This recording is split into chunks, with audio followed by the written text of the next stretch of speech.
Hello, everybody. So today, what we're going to talk about is a very, very interesting subject, and that is the subject of fringeology.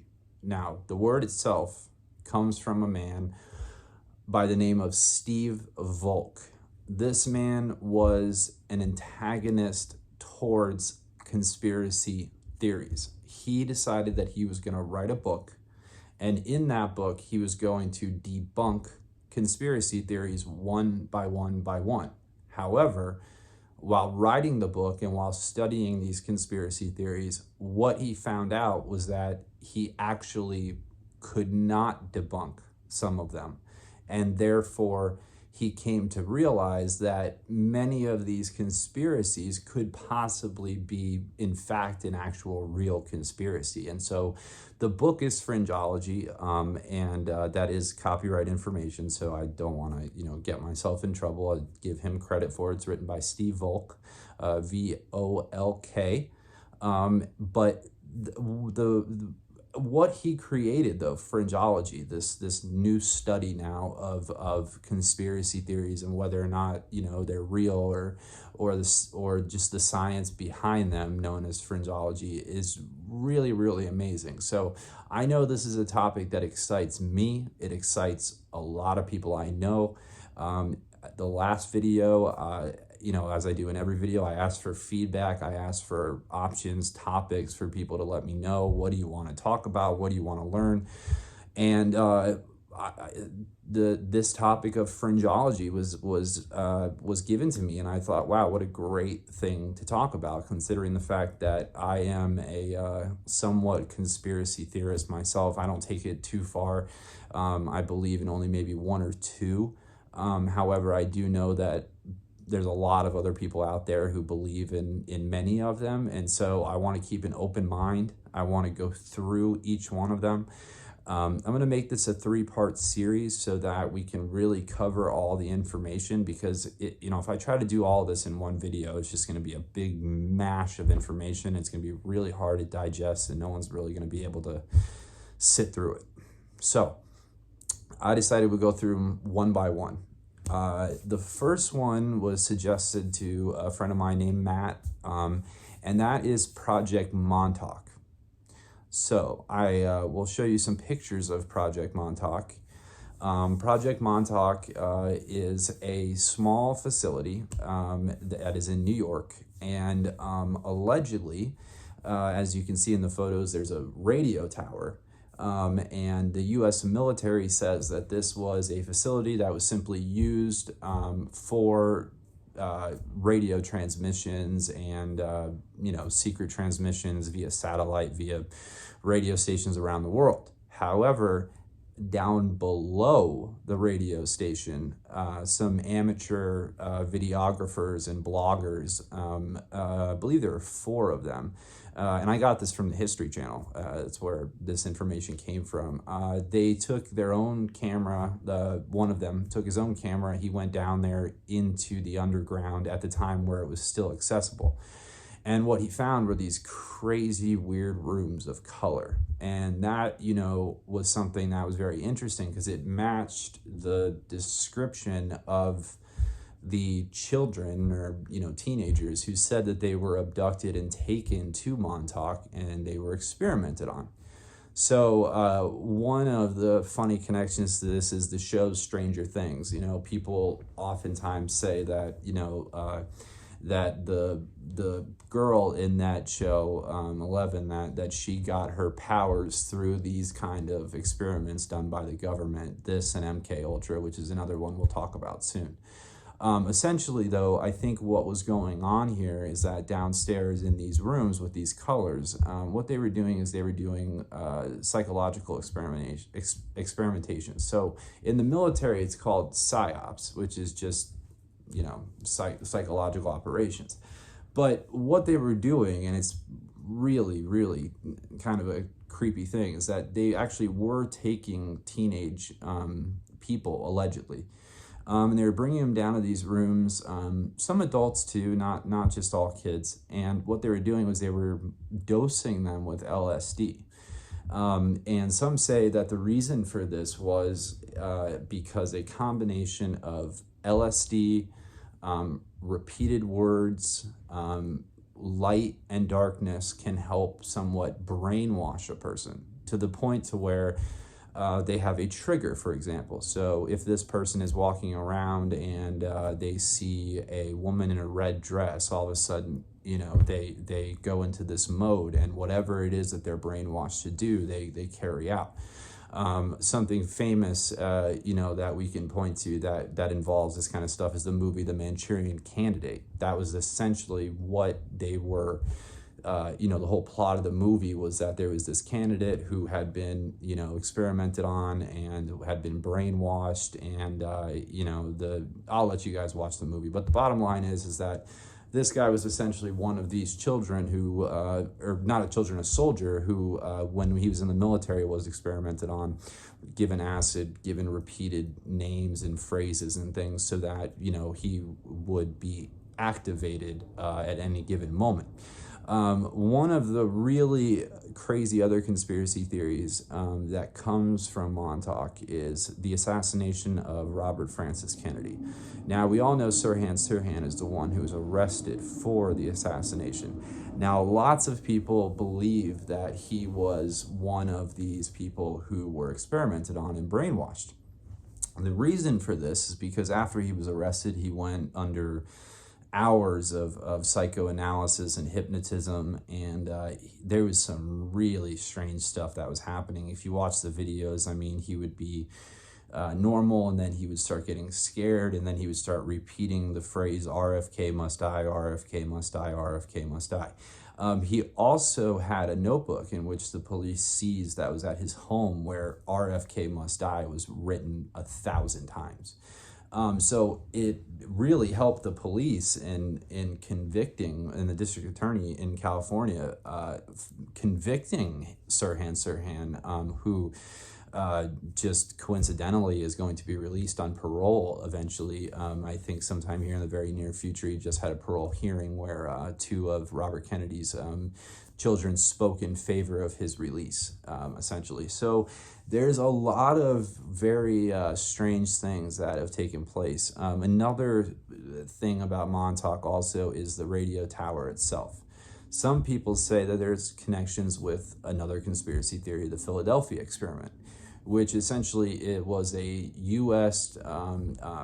Navy carrier, not a carrier, a destroyer, that was set up outside of Philadelphia, and allegedly using some kind of magnetic field, they were able to create a almost like a green gas-like substance around the ship, and some say the ship absolutely disappeared, and then it reappeared a minute later, miles and miles away.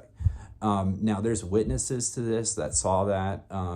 People also said that when the ship reappeared, that people were actually molded into the ship, their body parts, like meaning heads hanging out of walls, arms hanging out of the floor, things like that. So something definitely strange really happened, and whether or not that story is true, we don't know. Again, it happened a very long time ago, but a lot of people think that there's a connection between Montauk and the Philadelphia experiment due to the radio tower creating some kind of distortion in the magnetic field, which can defy gravity and essentially teleport. These were all crazy sounding ideas a long time ago, but here in 2021, about to be 2022, we absolutely know for a fact that you can defy the laws of gravity using electromagnetism, and it's been done. People have done it recently. Scientists have been able to raise, I believe, 2,000 pounds off the ground using a very, very, very, very large magnet. Now, do we have the ability to do it on a scale to where we could distort gravity and move at the speed of light? No, not even close, and I don't think we will for quite a while. But it is a very interesting story, and so I'll stop right there on that one. I'd like to get a lot of feedback, especially from you, Matt, for things I missed. I know some of this stuff, but I'm obviously not an expert on all of it. So, please leave a comment, and please let me know if there's anything I missed, anything I need to cover, additional information, stuff like that. The next conspiracy theory that I really, really would like to talk about is MK Ultra, because it also plays into the same type of thing that we're talking about with Montauk. So Operation MK Ultra, which was created by the CIA's first director, a man named Allen Dulles, a man that I do not like. Allen Dulles, famously, there's the airport in Virginia named after Allen Dulles. This was a very shady guy, extremely shady, and some believe he was actually even involved in the assassination of John F. Kennedy, which is another one we'll get into later on down the road, as he was fired by John F. Kennedy. And a lot of people believe, and there's documents to support, that he was fired due to unethical practices, and one of those was dealing with MK Ultra. So MK Ultra also has that tie to Stranger Things, as the 11 girl possibly being someone who came out of the MK Ultra program. So the MK Ultra program was absolutely real. We know this for a fact. And there's been declassified documents and everything to support that. Essentially what it was is they were taking guys fresh into the military. They were taking college students. They were taking pretty much anybody that would volunteer. They were paying them a low amount of money to participate in a government experiment that they had no idea what it was going to be. And essentially they were put into rooms and they were dosed with LSD without being told. And they were observed. Essentially the whole purpose of MK Ultra was to see if that there was any truth to mind control and maybe telekinetics, telepathy itself. There was a lot of that involved, and the government really wanted to find out if those things were real. Another part of MK Ultra was the dosing of LSD and enhancing brain function to the point to where you could do what's called remote viewing. Which there are several renowned remote viewers from the past who people claim, were absolutely legitimate and real. And there's been plenty of examples of how these people were able to see things that were a great distance away. And so I think that MK Ultra was just essentially, a government operation that was to investigate these things. And I think that it became very unethical what they were doing to people. But you have to remember, this is a different time. And what's funny about MK Ultra is that it also led to the hippie movement. It led to the tune in and drop out whole movement of the 60s and many different bands, Rolling Stones and the Beatles taking acid, but also a much more sinister side when you talk about like Charles Manson and the family. He was famously known to have been given some of this acid by Timothy Leary. Timothy Leary was the Harvard professor who told people to tune in, drop out, and do all that stuff. So he allegedly had government connections. They were working with him. He was being provided acid by the United States government, allegedly. And then he was dispersing that acid onto college campuses and also down into, in California. And, that's where the anti-war movement started, the hippie movement started, Woodstock, all of these things kind of really wreaked havoc on pop culture at the time. And it also caused a real big social divide in the people, because you had one set of people who followed the rules and did everything they were supposed to do. And then you had these baby boomers who were just, growing their hair long, growing beards, burning their draft cards for Vietnam. And they were, taking LSD, and they were more, let's make love and not war.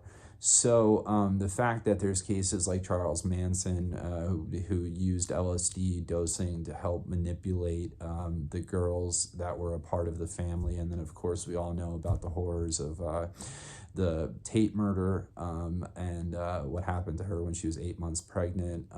It was a very unfortunate event. Charles Manson was always considered the mastermind of that event. and it was, they blamed it on Helter Skelter, or his version of Helter Skelter. When he listened to the Beatles song Helter Skelter, he believed truly that what it meant was that, there was going to be a race war between black people and white people. And he thought that, by murdering prominent white people, that you could scare them into this race war where they would believe it was black people committing these crimes. It was very racist, and it was something that, was just horrible all the way around. And we all know that Charles Manson lived a very long time in jail in California, and eventually died and was never executed. Another really creepy thing about that too was the women, and when they would walk into the courtrooms, they'd be singing and holding hands. They shaved their heads. They put the cross, between their eyebrows. I mean, they did anything this man said. I mean, the control he had over them was unbelievable. And he really started the practice of, like, the occult, or the cult. I would say cult more so. The occult came a little bit after that, with devil worshiping and things like that. But I would say, if you were going to go to origins of cults, I mean, we can go way back in time, but if we're going to do modern American history, we got to start with Charles Manson. And so the thing is, and we see this so often with the United States government, is that, a lot of the drugs that are out on the streets are provided by the United States government. For example, during the Reagan administration and the crack cocaine epidemic. Well, the crack cocaine epidemic was so bad because we were using what we would do essentially is what the government was doing is they were trying to fund the Contras, which were down in South America that were fighting against the communists. The Soviet Union was trying to gain communist countries while we were trying to set up democracies. And essentially, Reagan saw this as a huge threat because he's a famous, anti-communist. So essentially, he first had funding for these Contras. Congress cut that funding off. So they needed to figure out a new way to fund the Contras. And one of those ways was to sell arms to Iran. Those arms would then be shipped to Iran, and we would purchase those arms as well by civilian contracted companies. And then we would also take those arms and have them flown down to South America, given to the Contras to fight. And on the return trip, the planes would be stuffed with cocaine. So essentially, the CIA was bringing the arms down, and in return for that, and in return for funding and the purchase of those arms, they would look the other way while the cocaine was put back into the planes and they came back to America. So it's amazing how, if you look at the history of the war on drugs, you can almost always find a path back to the CIA. Even up until the Afghanistan war, something in which I was a part of. I know as a soldier, when I was there as an infantryman, we were not there to deal with drugs. I've seen swimming pools. The bottom line is there's a lot of heroin and there's a lot of poppy fields and there's a lot of marijuana in Afghanistan. And that's what funds the Taliban, Al-Qaeda, and all these places. But, at one point in time, 97% of the world's heroin was coming from Afghanistan. So how could that be when the United States of America was in control of this country? How could it possibly get out? Well, I think we all know that as a 3-letter agency. So it's amazing how this can all literally, except for fentanyl, really, can be traced back to the CIA.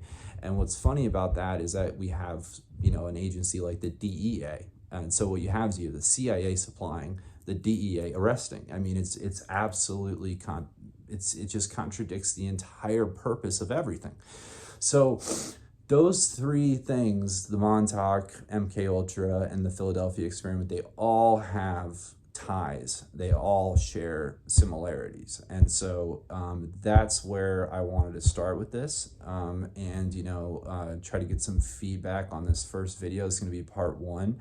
I am going to go into more in-depth conversations with other conspiracies. I just know that I wanted to at least get something up there, something that's not very well known by a lot of people, and let's get a discussion started about it. If I made mistakes during this video, please correct me. Either send me a message, comment, whatever.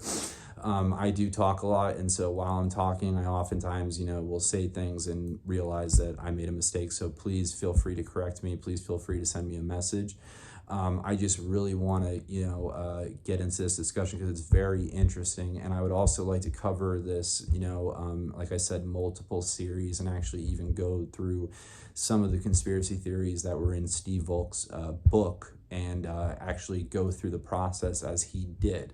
But this was just some basic background information on what we're going to study first. I am looking forward to the reactions and the comments and the messages from you guys, because I really want feedback, because I'm going to do a reaction video to the feedback. So any corrections that need to be made, anything that needs to be updated, we're going to do another video tomorrow. We're going to have that done. So I just want to make that very clear. We will make those corrections. I will put out another video in response to that. Feel free to like, please subscribe, please leave a comment.